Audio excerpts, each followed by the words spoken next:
Chapter 3. The Weight of What Remains. It took 2 full weeks before I could walk on my own again. On the morning, I finally opened my eyes without pain dragging me back into darkness. The first thing I noticed was my hair. It spilled across the pillow like moonlight, silver white and untouched by shadow. When I lifted my hands to my face, my reflection startled me again. My eyes were different too, redder and deeper, as though the light within them had shifted its center. I asked Zenara what had happened. She did not hesitate. "Your body and your soul took severe damage," she said calmly, pouring tea as if this were an ordinary conversation. "The change in your hair is one of the outcomes. Your soul is still out of balance. Until that is corrected, this is how you will remain." The answer settled heavier than I expected. Zenara stayed close throughout my recovery. She made sure I ate, slowly and carefully, and watched as my strength returned so my muscles would not waste away again. In the evenings, we shared tea, and she listened when I spoke about the things that kept me awake at night. The children's faces. The ones I could not save. In my dreams, they reached for me, hands stretched wide, shadows clinging to their fingers. Sometimes I could hear them whispering my name, asking why I had not come back for them. When I told Zenara what I remembered, only what my mind would allow, she listened without interruption. When I finished, she nodded once. "I will look into this," she said. "But right now, you need to get better. War is coming, and you will need to remember who you are in order to help stop it." Her words unsettled me. War. I began homeschooling soon after. Zenara oversaw my lessons, guiding me gently but firmly. Levi had been right. Owen would have wanted this. Even without my memories, I could still read, still write, still learn. Doing schoolwork made me feel like a normal teenager again, if only for a little while. One afternoon, I asked Zenara how old I was.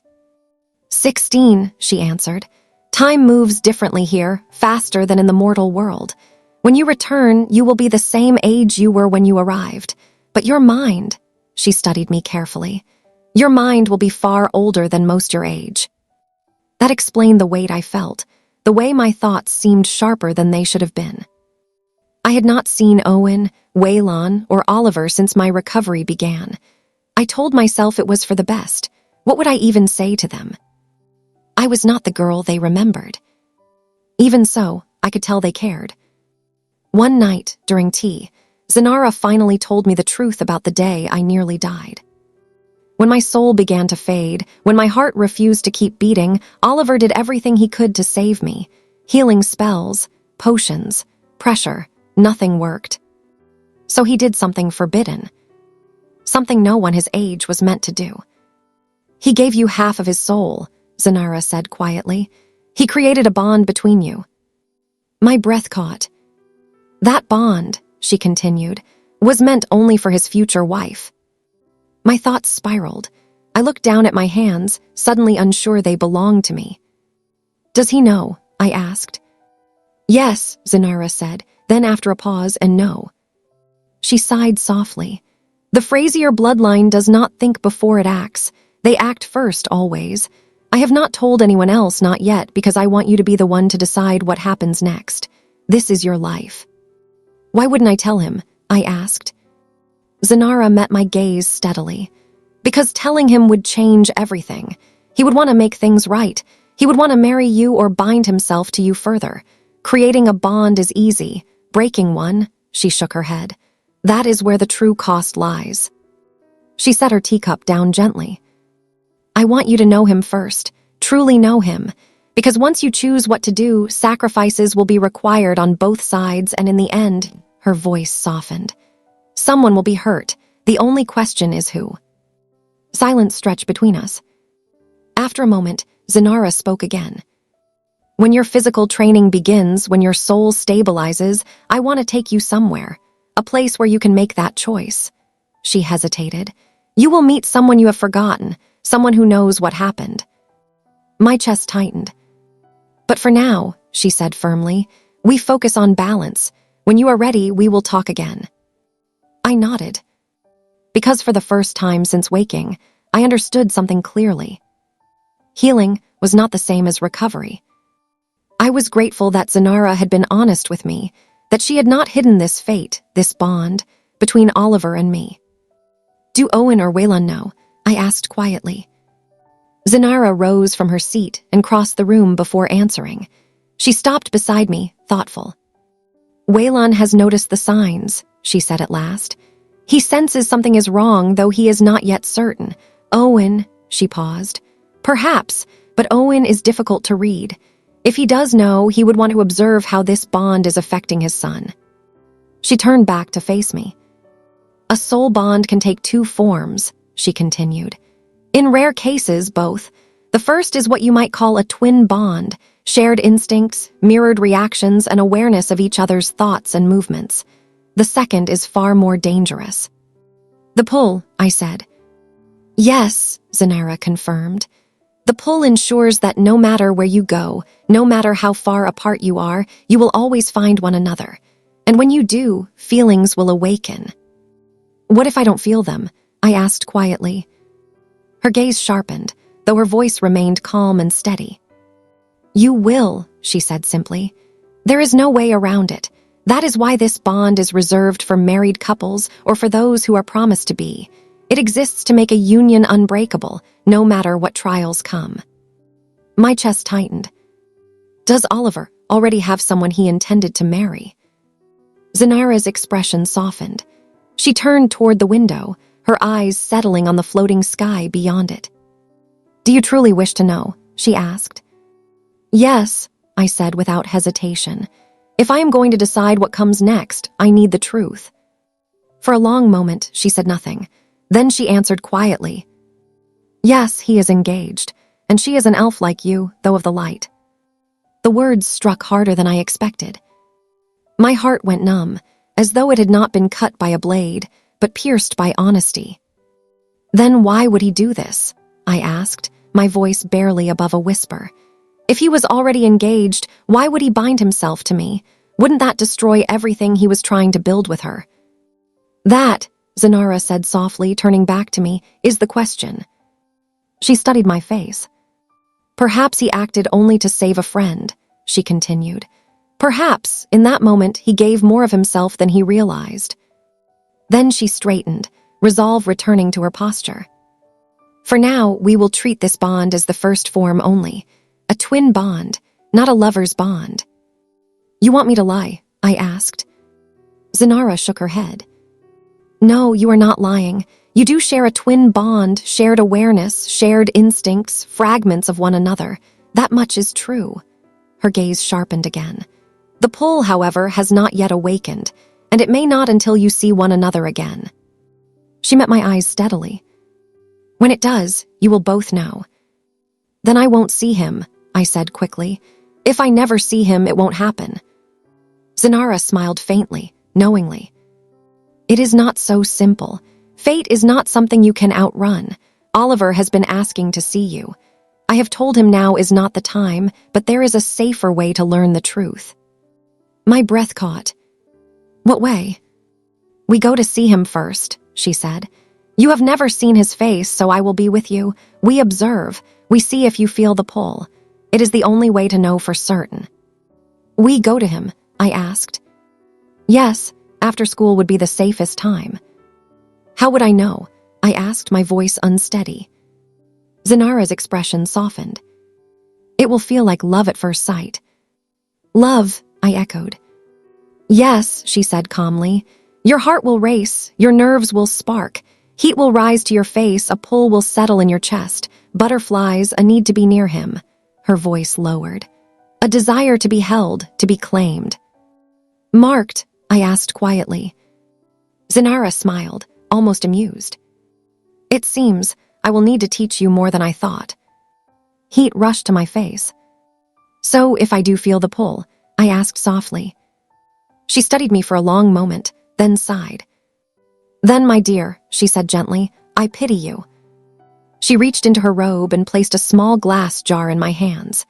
Inside were pale yellow pills, faintly warm against my skin. "What are these?" I asked. "Numbing pills," she replied. "They will suppress the pull for you and for Oliver. They will dull the bond enough that he will not fully sense it if this is the path you choose. She placed her hand over the jar again, her expression turning serious. But understand this, they may not stop what you feel entirely. My fingers tightened around the glass. When you feel the pull, she continued, you will take the pills immediately. He may sense an echo, a presence, but the pull itself will vanish from him. And what about me? I asked. That answer will come soon enough, she said quietly. The pills will ease it, dull the intensity, make it feel more like a small crush than a consuming force. Your body is still healing. We cannot allow it to be overwhelmed. Then she looked at me, truly looked at me. So I must ask you this. Do you truly wish to do this? Do you wish to see Oliver knowing what may awaken? The smart answer was no. But fate had never cared for smart answers. If fate will pull us together anyway, I said slowly, then I want to know now, not later, not by accident when we meet unprepared, not when he feels it too and neither of us understands why. I swallowed hard. He would have to make a choice, I continued. And I am not his first choice. She is. I don't want him choosing me because of a bond. I don't want to take him away from the life he's building, from his happiness. My voice trembled, but I pressed on. He wouldn't truly love me. It would be the pull, not his heart, and I won't be the reason his life breaks. I lifted my gaze to hers. So it's better to face it now, I finished quietly, and end it here. Then I added what had been weighing on me all along. From what I can tell, he may already be feeling something. Levi said he hasn't been sleeping, that he's restless. Maybe that's the pull already trying to bring us together. My chest tightened. And I can't accept his heart when I don't even fully know him anymore. Maybe my past self would understand. Maybe she wouldn't want to be loved like that, especially if she was never the first choice. Zenara watched me for a long time. I understand, she said at last. And you are right to feel this way. He may already be sensing the bond. She nodded once. Very well, I will make the arrangements. I exhaled shakily. So Owen and Waylon believe it is only a twin bond? I asked. Yes, Zenara confirmed. And for now, it is best to keep it that way. I understand, I said quietly. Why can't I just undo the bond? I asked. Zenara's expression darkened. Because your soul is still severely damaged. Breaking a bond now would require a soul ritual, and in your condition, you would not survive it. Her gaze did not waver. Your chance would be 0. My grip tightened around the jar. You must first recover what was taken from you, she continued. Rebuild your strength, restore your balance. Only then can we find a way to make this right. She straightened, and with the movement her presence shifted, becoming something ancient and unyielding. For now, she said, I will teach you what most are never allowed to learn, because of what we are. I lifted my gaze to hers. What are we? Zenara's lips curved into a knowing smile. More than most believe, she replied softly, and time is on our side. She gestured toward the far hall. You will meet someone soon, she continued. He will train you far better than the academy ever could. Her eyes gleamed faintly. Come, we begin with soul training. That night, Zenara had us change into simple training clothes, light, flexible garments made for movement. Our hair was tied back, loose strands tucked away so nothing could distract us. Together, we walked uphill through the forest, and with every step I became more aware of the world I now lived in. Time truly moved differently here. The forest glowed faintly beneath the moon, colors deeper, shadows alive with quiet intent. It looked as though it had been drawn from a dream, water shimmering like scattered starlight, trees arching high above us, the air thick with unseen magic. At the heart of the forest lay a great lake, its surface smooth and dark as polished obsidian. Stone paths rose just above the water, leading toward a circular platform at its center. The platform pulsed softly, red symbols carved deep into the stone. As we stepped onto the path, the water stirred. The forest seemed to lean closer, as if watching. Why are we doing this at night? I asked quietly. Zenara smiled without turning. Because, my dear, she said, we are dark elves. Our power grows strongest in the dark. As we walked, I felt it, an awareness creeping along my spine, like unseen eyes following my every step. "Are you all right?" she asked. "I am," I replied, though my voice sounded distant even to myself. "Good," she said. "Sit, close your eyes." I sat on the platform and did as she asked. I heard her settle across from me, felt her presence draw nearer. Then her hand rested gently atop my head. I opened my eyes just a fraction. Zenara was glowing. Not harshly, not blindingly, but like a goddess shaped from moonlight and flame, her power rolling outward in calm, controlled waves. "Close your eyes, Seraphine," she said softly. I did. "I want you to feel my energy," she continued, "and I want you to hold on to it." "How?" I asked, uncertainty slipping into my voice. "Like holding a feeling," she explained gently. "But ease up, you're too tense." "Oh, sorry," I murmured. I focused.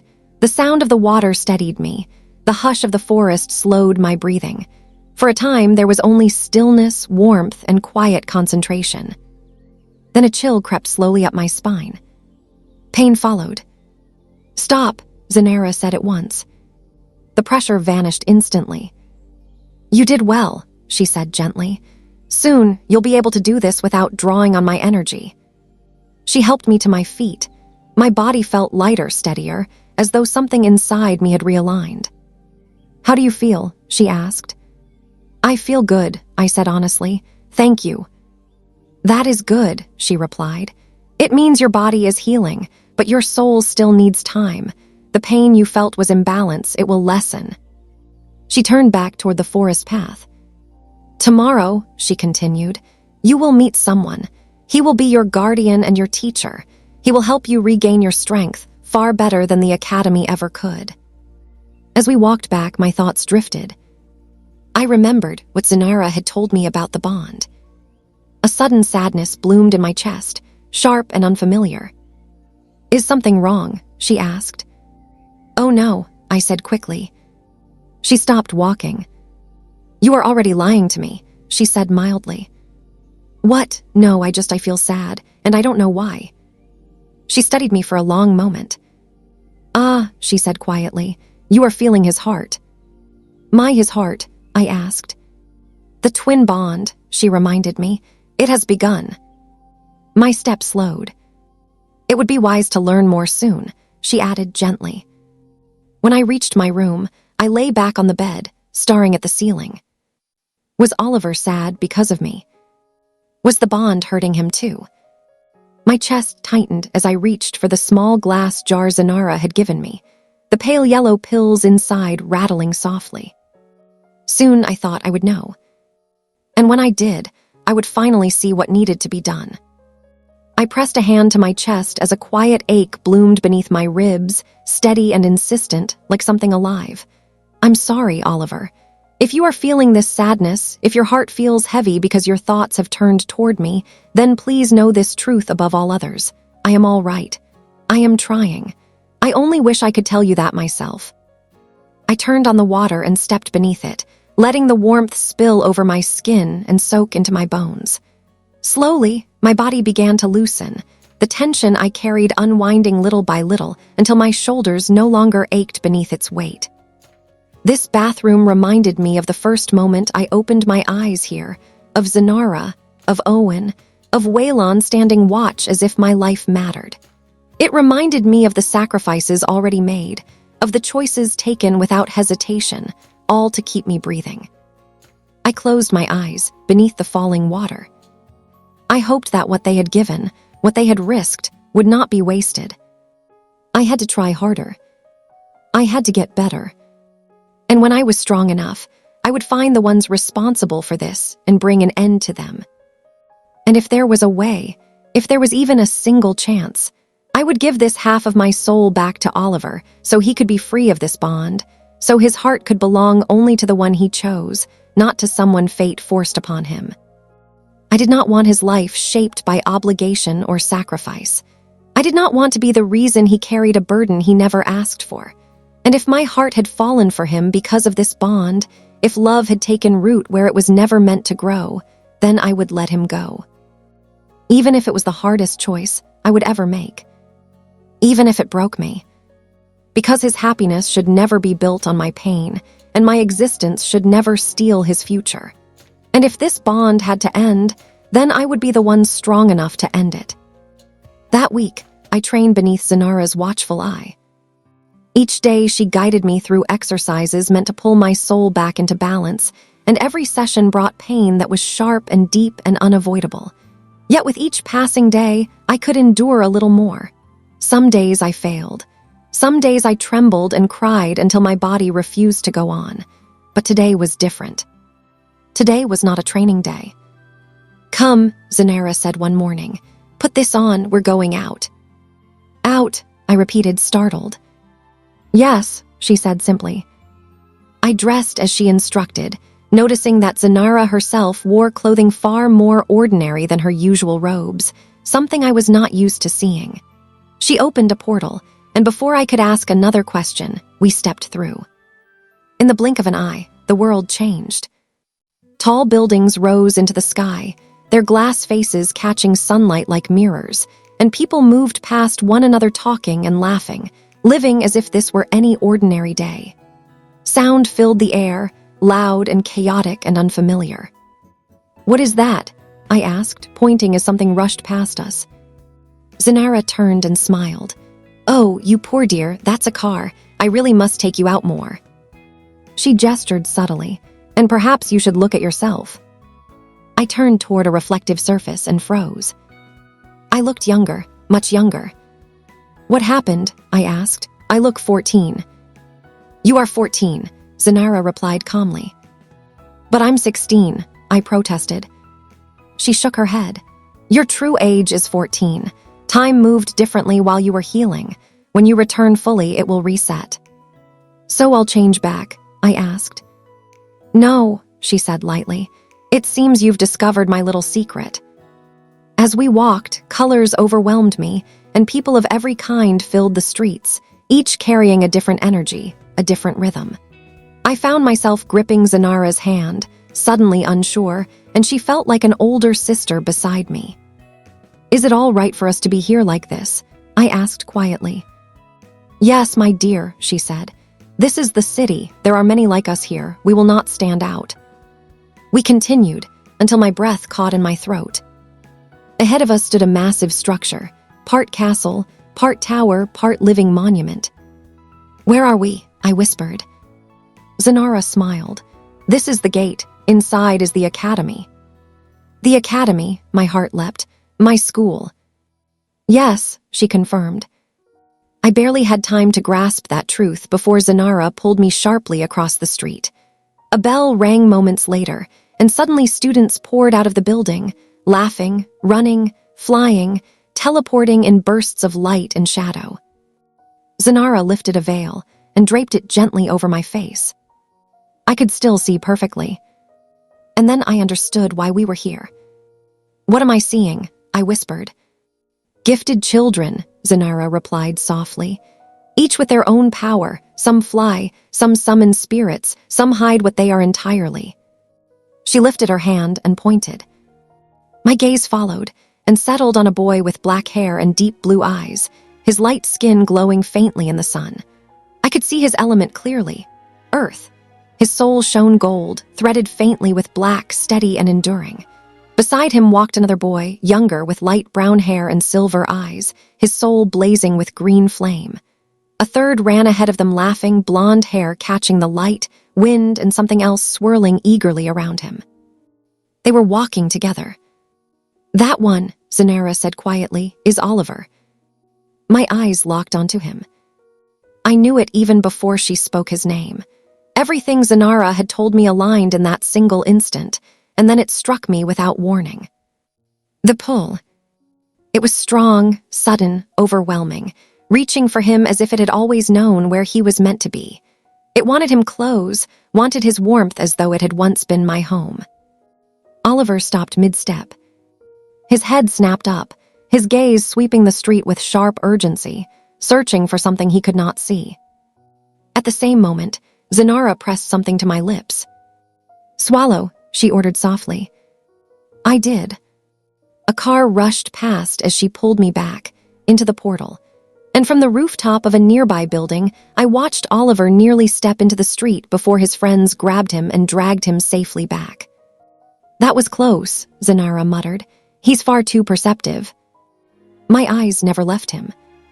"What do you feel?" she asked. "Numb now," I whispered. "But you were right, everything you said." Pain bloomed violently in my chest, deep and hollow, making it hard to breathe. "I want to be next to him," I admitted, my voice barely holding.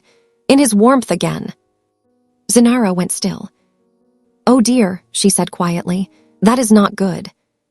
Tears blurred my vision as I watched Oliver laugh with his friends, smiling easily, pretending well enough that no one else would notice how exhausted he looked. Something deeper was wearing him down, carving shadows beneath the joy. Then 3 girls approached them. One, with purple hair, ran to the blonde boy and kissed his cheek as he wrapped his arms around her without hesitation. "That's Emma and Theodora," Zanara said softly. "They're to be married soon." Another girl, red-haired, slipped her arm around the light brown-haired boy, and he smiled at her like it was the most natural thing in the world. "Alara and Levi," Zanara added. I froze. "That's Levi," I whispered. "Yes." Warmth and pain twisted together in my chest as memories surfaced. His kindness, the books he had given me, his voice steady and patient when I could not see. Then I saw her. She stepped into the sunlight like a vision, white blonde hair glowing, violet eyes catching the light as if it belonged to her. When she tucked her hair behind her ear, her elf ears shimmered faintly. I understood instantly. She was healing. She was purity. She was his. Oliver reached for her hand, and she took it without hesitation. They walked together, their fingers intertwined. My heart shattered, and yet I smiled. She can heal him, I thought. She can help him forget. Did my past self love him too? If she did, then seeing them like this, seeing his hand in hers, she must have wanted this for him as well. As the group began to gather near a car, Oliver stopped suddenly. He looked up, straight toward the building where I stood hidden. I held myself back, every instinct screaming to move, to run, to reach for him. This is what must be done. "Please," I whispered silently. "Live well, Oliver, forget me."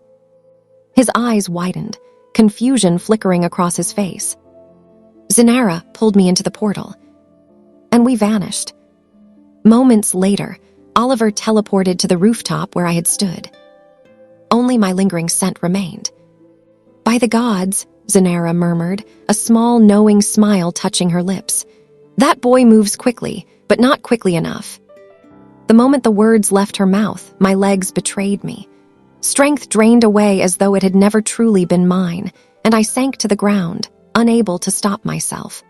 The world blurred at the edges, light smearing into shadow, and then the tears came, deep, shaking sobs that felt far older than this moment, older than this body, older even than my breath. I did not understand what was happening at first, though some part of me already knew. It was my past self crying for the life that had been stolen from me. I must have had a normal life once. I must have had friends, a home, laughter that did not ache in my chest afterward. I must have known what it felt like to wake without fear, to belong somewhere without question. All of it had been taken from me, torn away before I was old enough to remember it, leaving only the echo behind. Zanara was beside me at once. She knelt and gathered me into her arms, holding me firmly, protectively. "I know, my dear," she murmured, her voice low and steady against my hair. I clutched at her robes as if she were the only solid thing left in the world, my tears soaking into the fabric as the grief poured out unchecked. Grief for who I had been, for what I had lost, for a life I could never return to no matter how hard I tried. Then the pain in my chest flared. It was sharp and sudden, like something inside me had torn open without warning. My breath caught painfully in my throat, and the world tilted, spinning out of reach. "Seraphine," Zanara called, her voice urgent. But it was already fading, stretching thin as though she were being pulled farther and farther away from me. My body could no longer hold itself together. Darkness swept in, merciless and complete, and I slipped beneath it. I opened my eyes fully. By the hearth sat a man I had never seen before. Dark green hair fell loosely around his face, catching the firelight as it shifted, and his eyes unsettled me at once. Green at first glance, yet threaded through with red like embers buried beneath moss. "Who are you?" I asked, my voice thin and unsteady. He rose immediately, lifting his hands in a calm, open gesture meant to soothe. "My apologies if my presence startled you, my empress," he said evenly. "Zenara was called away to attend to a matter. She will return soon." As he straightened, a glass of water appeared in his hand, as though the air itself had yielded it to him. He stepped closer and offered it to me. "Drink," he said gently. "You're experiencing the side effects of the pill you took. It's best your body grows accustomed to them before you see your lover again."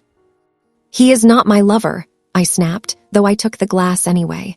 My hands trembled as I drank, the cool water grounding me. "And you still haven't answered my question. Who are you?" He blinked once, then smiled faintly, as if amused by his own oversight. "Ah, forgive me. My name is Silas. I am Zenara's partner, and the one who crafted the pills you've been taking." I froze, the glass hovering just short of my lips. "Zenara," my voice faltered. "Lover." "Why did that feel so surprising?" he asked lightly. "Oh," I muttered, still trying to steady myself. "I thought she lived alone. I've never seen anyone else here before." Silas chuckled under his breath. "I see. Then she hasn't told you much about this place. That may be for the best, given your condition." He stepped closer, careful and unhurried, and rested his hand lightly over my head. His touch was warm, deliberate, as though he knew exactly how much pressure I could bear. "You look better," he said. "You've been asleep for nearly 4 days." 4 days, my heart lurched. "What?" "And," he added casually, as though discussing the weather, "your lover came to see you." The air rushed out of my lungs. "Oliver came here." "Yes," Silas replied easily. "Zenara told him no, he came anyway." My chest tightened. "He said that seeing you, even unconscious, helped him feel better," Silas continued. "He asked to see you again once you woke." Then he tilted his head, thoughtful. "It seems we may need a stronger suppressant." "Wait," I said sharply. "He saw me. I didn't take anything to block the pull." "Oh," Silas said without concern. "I added it to your IV." The word slammed into me. "IV," I whispered, looking down. Only then did I see it, the clear tubing running into my arm. Panic surged through me, sudden and overwhelming, and before I could stop myself, I yanked it free, my breath coming fast and shallow. "Slow down," Silas said calmly. "It's only nutrients, your body needs it." "Don't come any closer," I warned, scrambling to my feet, but the room tilted violently and my legs gave out beneath me. Silas lunged forward and caught me before I hit the stone floor. Instinct took over and I shoved him away. We both fell, but his arm curved beneath my hand at the last second, shielding it from the impact. "Are you all right, my empress?" he asked, genuine concern threading his voice. I stared at him, stunned, and then embarrassment crashed over me all at once. I yanked my hand back and covered my face as tears spilled free. "I'm sorry," I whispered. Silas let out a quiet sigh and gently rubbed my back.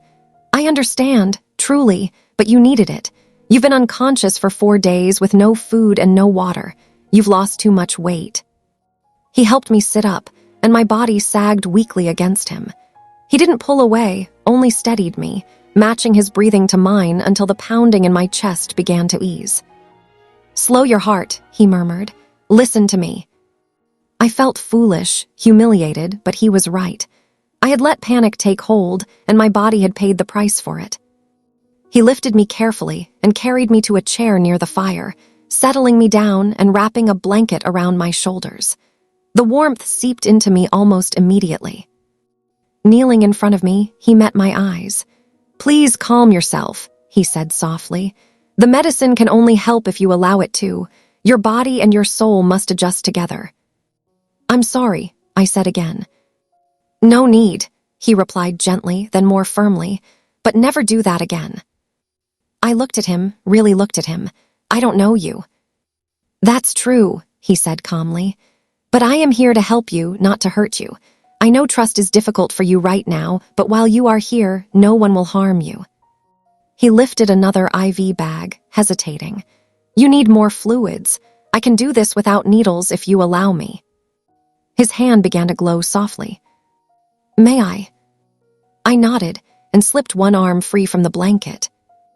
Warmth flowed into me, steady and gentle, without pain or sharpness, like strength returning one breath at a time. "You should have done that in the first place," I muttered weakly. Silas chuckled softly. "You're right, my mistake." Then a smirk curved his mouth. "Though you did earn a few sympathy points from your lover." "He is not my lover," I snapped, "and I don't want his sympathy." "Oh," Silas said lightly, "because the way he looks at you would make an excellent chapter in a romance." He tilted his head, eyes glinting with mischief. "Did your love boy brush your cheek like this while you slept?" he added, his tone teasing. Heat rushed to my face. "Oh," he said with open amusement, "so you do feel something." "Stop it," I groaned, hiding my face again as he laughed. "All right," he said at last, settling into a nearby chair. "I'll behave." I peeked out from the blanket, studying him. "I may know who you are," I said quietly, "but what are you?" Silas smiled then, slow and unreadable, as though the answer carried weight far beyond words. "That, my dear Empress," he said, "is a very good question." "You may call me a jester balanced in your hand," he said quietly, "or a key meant to turn locks the world insists cannot be opened, because I am the one who makes the impossible bend toward possibility. From this day forward, I will not hide truth from you or dress it in lies, my dear, for I am one who will stand at your side even when you command me to leave, because your being here opened a door long sealed and bound me to a promise I once made to your father." "My father?" I asked, the word catching sharply in my throat. "Yes," he answered without hesitation.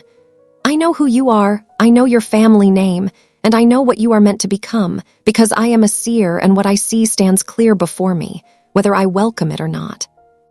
"Then why?" I demanded, anger finally breaking free. "Did you not come sooner? Why did you wait? Why did you not find me and save me? Because if you had, I would not be like this. I would not be broken in all the ways you see now." "My dear, you are angry," he said, smiling in a way that unsettled me. "Good. Hold on to it because you will need that fire. I told you I would stand by you no matter what, but for that promise to awaken you had to come to me first, because that was the bargain made between us." "What does any of this have to do with my father?" I asked, my voice shaking despite myself. "Everything," he replied, rising from his seat and crossing the room to a table where he poured himself a drink, the sound echoing too loudly in the silence. "I will be honest with you, even if you dislike what I say. I do not care for your kind, nor for the Frasiers, and I would gladly see their bloodline wither and be forgotten." I stared at him as he turned back toward me. "Then why my father?" "Because he was the only one," he said, meeting my gaze. "Whoever showed my kind respect or acknowledgement when none was required." "You do not like the Frasiers?" I asked slowly. "No," he said coldly. "I do not, and your lover in particular brings me no warmth. I would take no sorrow in watching him suffer, nor in seeing Owen lose yet another soul he holds dear." "How can you say that?" I snapped. "The Frasiers saved me, they showed me kindness, they helped so many others when they did not have to." "And yet," he said calmly, "they did not save the children from your dreams. They are still there, waiting in that frozen place, believing someone has gone to rescue them, believing salvation is coming, while no one searches and no one remembers." "That is only because I forgot to tell them," I shouted, my chest burning. "That is my fault, not theirs." "It is common sense, my dear," he replied, lifting his glass and taking a slow sip, "that if such a place existed and they found you once, there would be others like it, hidden and untouched." "Owen would never let this go unanswered," I said fiercely. He is not that kind of man, and whatever hatred you hold for the Frasiers, they acted when action was needed. They protected me, they cared for me, while you waited and watched from the sidelines. Oh, he murmured, setting his glass aside as he stepped closer, bracing his hands against the arms of my chair and leaning in until our eyes locked. Is that what you believe? In that moment, I understood without knowing how, because he was testing me, measuring my will, for anyone who stands beside him must first prove their strength. I saw it then in his eyes, ancient and burning like a dragon's gaze, and I remembered the old texts that whispered of Veroth chosen through blood, of trials sealed by death at one's own hand. So that is why you hate them, I said quietly. Because they slaughtered your kind, and perhaps my father spared you once, only to abandon you to the same fate as the rest. His silence told me everything. I understand your pain, I continued, steadying myself, how your people were used and discarded to raise others higher, but I will not let your bitterness take root in me. You have fire, little one, he said softly, but you know nothing of the world you have only just begun to see. I do not need sight when I can listen and read what was written long before either of us, I replied. For all your power, there are forces that bind you and halt your steps, while I remain unchained. I know there is a reason you wish to stand at my side, and I promise you that whatever you intend will never come to pass. He smiled then, slow and knowing. Oh, my dear, he said, I am only just beginning. My eyes never left his as I drew breath to speak, but before the words could form, another voice cut cleanly through the tension. Silas, the woman said coolly, what exactly are you doing to the poor girl? His expression changed instantly at the sound of her voice. He straightened, surprise flashing across his face before he bowed slightly. Oh, my queen, he said smoothly, you have returned, and he rose to walk toward her as if nothing had occurred. Save it, Zanara snapped, irritation sharp in her tone. I told you to look after her, not to complicate matters. What did you say to her? I watched Silas hesitate, his back stiff as though caught in the act. Then he smiled, all charm and danger. Only the truth, my dear, he said, brushing a kiss against Zanara's cheek. His eyes flicked to mine, and he gave a small nod that carried no comfort, only promise. This is not over. Then he turned and walked away. I swallowed and looked at Zanara. Please don't tell me that man is going to be the one training me. Oh, she said lightly, settling beside me. Yes, he is. I groaned inwardly. He's going to make me suffer for today. I just know it. Zanara studied my face as she sat. You're wondering what his problem is, she said gently. Yes, I admitted. Why is he so like that? I know, she replied calmly. I was very annoyed when I first met him too, but we have been through a great deal together, and I have seen a side of him that no one else sees. He is someone to keep a close eye on, yes, but he is also the only one who will be honest with you, even when the truth is unpleasant. By telling you what he did today, he has already seen something in you, and that is a good thing. So it really was a test, I said slowly. Yes, she answered. Did you not notice? I felt like it was, I admitted, but I wasn't sure. Still, he did get under my skin. And he will continue to, she said with a knowing smile. But in the end, things will fall where they must. Come now, we must begin your training, and this time we will go much deeper. I nodded and rose, walking beside her down a path we had spoken of 100 times, though my thoughts drifted far from it. I kept thinking about the deal my father had made, the kind of promise that would bind someone like Silas to my side, and about the Frasiers, whom I did not yet fully understand. I told myself that, in time, everything would come to light, and the only question would be where I would be standing when it did. They had given me no reason to doubt them, not truly, but something told me I needed to understand Silas better, and the only one I could speak to about it was Zanara. As we walked, I glanced at her, at the woman who had taken me in and cared for me because of the Frasiers. I did not want her to think my questions came from lingering feelings for Oliver, not after seeing him with another girl, seeing the way his hand fit into hers so naturally.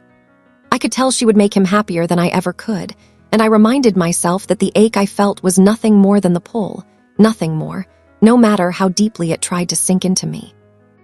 I reached for Zanara's hand, squeezing gently. "Yes," she said, and her voice echoed inside my mind rather than aloud. "Who are you to the Frasiers?" I asked silently. She smiled, so many questions. "That is good." After a pause, she answered, "What I am to them is difficult to define. I know their bloodline well. I took in Waylon, Owen, and Oliver, and one day I will take in another as well." "There will be another?" I asked. "Yes," she replied, "but first your question. I have been here so long that years mean little to me. You could say I am a guardian to them.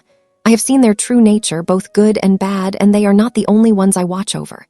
Beyond the borders, there are others I guide and aid when they call. I am not a god or a goddess, my dear. I am something else entirely. I am second command to Atlas. He tells me what must be done, and I do it, bound by rules that govern our kind." I stopped short.